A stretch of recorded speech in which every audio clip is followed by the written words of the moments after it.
en fait, je planifie et j'organise les différentes activités des consultations externes. On gère sur les consultations externes 52 paramédicaux. On a par exemple la chirurgie avec tout ce qui est donc chirurgie bariatrique, plastie, orthopédie, uro.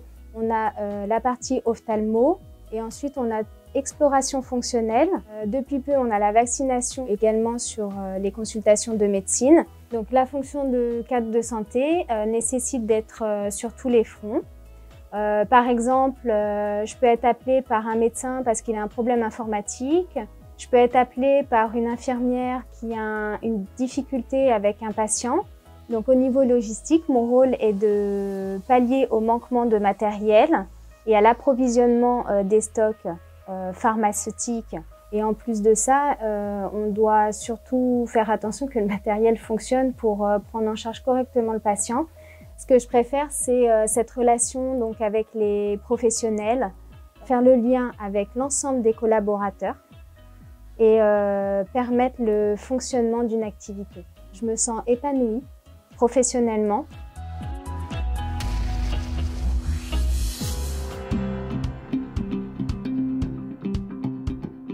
Pour donner un ordre d'idée sur le nombre de patients qu'on reçoit aux consultations externes à l'hôpital de La Fontaine, on est aux alentours de 100 000, 110 000 passages par année.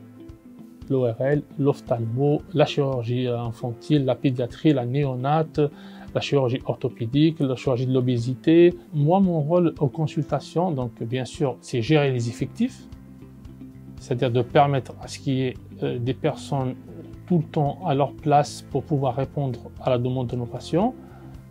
On demande, on est garant aussi du respect des règles.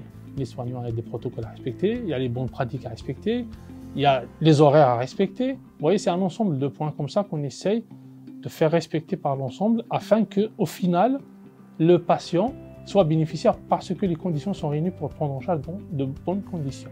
Par la suite, nous avons aussi comme mission tout ce qui est gestion des projets de service, présentation des projets de service et puis participer au projet de l'établissement. Ce que j'aime aussi ici, par rapport à mon métier, c'est qu'il y a une très bonne relation avec les collègues et avec la hiérarchie. On sent une certaine confiance en vous et donc quelque part on s'est dit je ne dois pas décevoir cette confiance. Vous voyez, donc personnellement je me donne vraiment à fond pour pouvoir répondre à la demande et être vraiment présent au bon moment.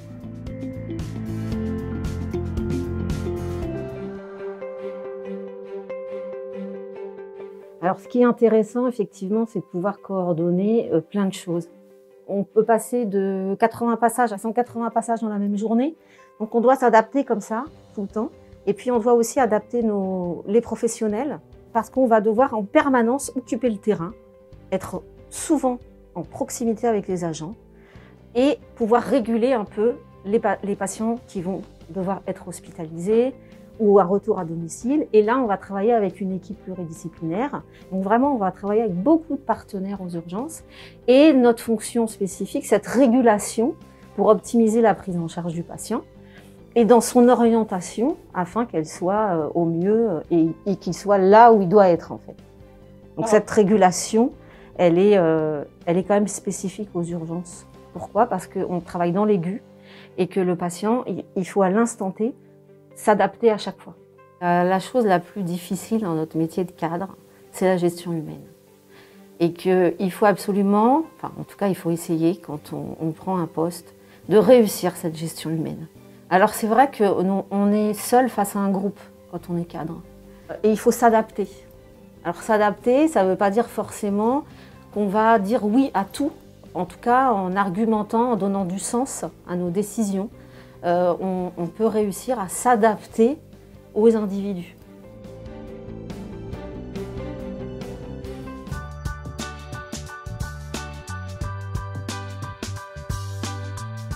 Donc nous sommes 2 cadres sur la pharmacie.